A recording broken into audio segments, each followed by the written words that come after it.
মালাই চা কিংবা তান্দুরি কাবাব কম বেশি সকলেরই কিন্তু খুবই পছন্দের খাবার। আজকে এই পছন্দের খাবারগুলো সহ নানা ধরনের স্ট্রিট ফুড এবং ফুড কার্টের বিভিন্ন ধরনের খাবার খেতে চলে এলাম বাংলাদেশের চট্টগ্রামে অবস্থিত 2 নম্বর গেটের বিপ্লব উদ্যানে। আসসালামু আলাইকুম viewers, welcome to my channel test but. আজকে আপনাদের সাথে শেয়ার করতে যাচ্ছি চট্টগ্রামের 2 নম্বর গেটের বিপ্লব উদ্যানে অবস্থিত নানান ধরনের স্ট্রিট ফুড এবং তার সাথে ফুড কোর্টে থাকা সবচেয়ে কম মূল্যের এবং মানসম্মত খাবারগুলো। তার আগে যারা চ্যানেলে নতুন এসেছেন চ্যানেলটিকে সাবস্ক্রাইব করে পাশে থাকা বেল আইকনটিতে ক্লিক করে দেবেন প্লিজ। আর যারা অলরেডি সাবস্ক্রাইব করেছেন আমাকে সাপোর্ট করার জন্য তাদেরকে অসংখ্য ধন্যবাদ। চট্টগ্রামের বিপ্লব উদ্যান বাংলাদেশের মহান স্বাধীনতা যুদ্ধের সাথে অনেক বেশি স্মৃতি বিজড়িত। সকলের জন্য উন্মুক্ত এই উদ্যানটি কালে কালে কিন্তু অনেক পরিবর্তন এসেছে। এখনকার বর্তমান মনোরম পরিবেশ সহিত এই উদ্যানে বেশিরভাগ মানুষই আসে তাদের বিকালের সময়টুকু যাপন করার জন্য। অবসর যাপন কিংবা আড্ডার ফাঁকে ফাঁকে যদি বিভিন্ন ধরনের খাবারের দেখা মিলে তাহলে তো খুবই ভালো হয়। আমার মতো যারা স্ট্রিট ফুড লাভার আছেন তাদের জন্য এই ভিডিওটি আশা করি খুবই উপকার হবে। যাই হোক, চলে এলাম ওল্ড টাউন নামে একটি ফুড কোর্টে। এখানে এসেই তাদের মেক্সিকান নাচোসটি আমি অর্ডার করে দিলাম। এই মেক্সিকান নাচোসটি দেখতে যেমন লোভনীয় ছিল, খেতেও ছিল দারুণ সুস্বাদু। মায়োনিজ, চিজ এবং চিকেনের দারুণ কম্বিনেশনে খুবই জমে যাচ্ছিল এই নাচোসটি। ক্রাঞ্চি এবং জুসনেস যেন অনেক বেশি ছিল। প্রত্যেকটা চিজের বাইট এবং চিকেনের ভরপুর এই নাচোসটি আমার কাছে খুবই ভালো লেগেছিল। তবে দাম ছিল 220 টাকা।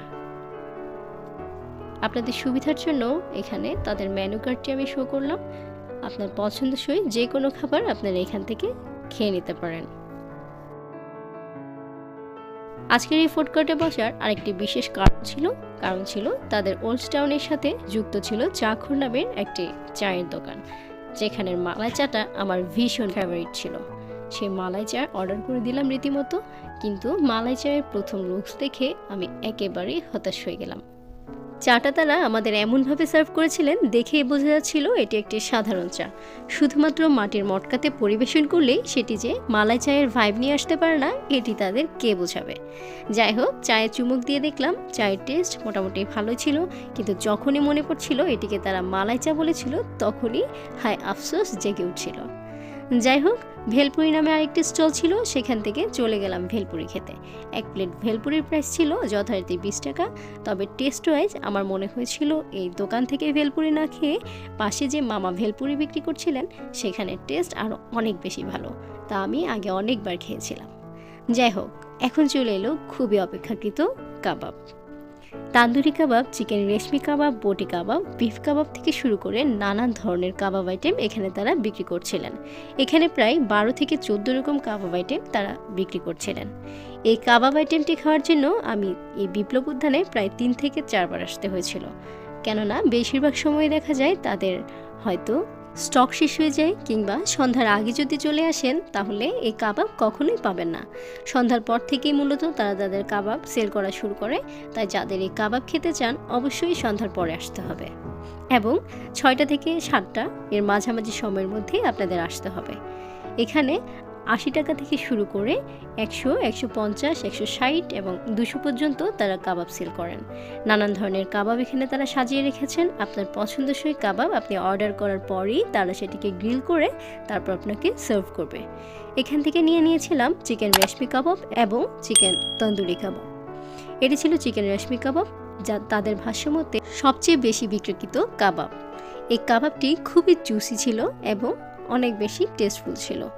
গরম থাকার কারণে আমি ঠিকমতো খেতে পারছিলাম না, কিন্তু তার সাথে যে সসটি তারা প্রোভাইড করেছিলেন এটিকে আমি সসের চেয়ে গ্রেভি বলতেই বেশি পছন্দ করি। এটি টেস্ট ছিল আসলেই অসাধারণ। তবে যারা স্পাইস লাভার না তাদের জন্য একটু বেশি স্পাইসি মনে হতে পারে। এরপর নিয়ে নিলাম চিকেন তন্দুরি কাবাব। এই কাবাবটির প্রাইস ছিল 120 টাকা। বর্তমান দ্রব্যমূল্যের ঊর্ধ্বগতিতে চিকেনের প্রাইস একটু বেশি হয়, তারা কাবাবের প্রাইসও এখানে কিছুটা বেশি রাখছে। তাছাড়া কাবাবের টেস্ট এবং লুকস আসলেই ভালো ছিল। এরপর চলে গেলাম একটি জুস বারে।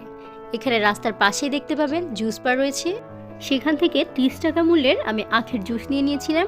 খুবই অথেন্টিক এবং প্রাণ জুড়ানো এই আখের রসটি আমার খুবই ভালো লেগেছিল। অপরদিকে ছিল ছোট ফুচকা। একটি প্লেটে তারা 8 থেকে 10টি ফুচকা প্রোভাইড করছিল এবং এর উপরে সালাদ, চাট মশলা এবং টক দিয়ে খুবই দারুণভাবে পরিবেশন করছিল। এই ছোট ফুচকা যেন আমার ফুচকা খাওয়ার ক্রেভিংকে আরও অনেক বেশি বাড়িয়ে দিয়েছিল। অনেক দারুণ মজাদার এই ফুচকাগুলো আপনারা অবশ্যই একবার ট্রাই করে দেখবেন। এছাড়াও এখানে ছিল রেগুলার ফুচকা, পেয়ারা মাখা, আনারস মাখা, আইসক্রিম থেকে শুরু করে নানান ধরনের স্ট্রিট ফুড। যারা স্ট্রিট ফুড লাভার আছেন তাদের প্রতি আমন্ত্রণ থাকবে একবার হলেও এই বিপ্লব উদ্যানে আপনারা ঘুরে যাবেন। আশা করব খুবই ভালো লাগবে। আর যারা আমার এই ভিডিওটি দেখে যাবেন কমেন্ট বক্সে একবার জানাতে অবশ্যই ভুলবেন না যেন। তারপর ছিল আইসক্রিম। এই আইসক্রিমের টেস্ট খুবই নর্মাল ছিল, আর মাঝখানে তারা কনডেন্স মিল্ক ব্যবহার করেছিলেন, এটি টেস্টটা কিছুটা বাড়িয়ে দিয়েছে। তো আজকে এখানে শেষ করছি। আমার ভিডিওটি ভালো লাগলে লাইক, কমেন্ট এবং শেয়ার করবেন প্লিজ। দেখা হবে অন্য কোনো ভিডিওতে। সে পর্যন্ত সবাই ভালো থাকবেন। আল্লাহ হাফিজ। আসসালামু আলাইকুম।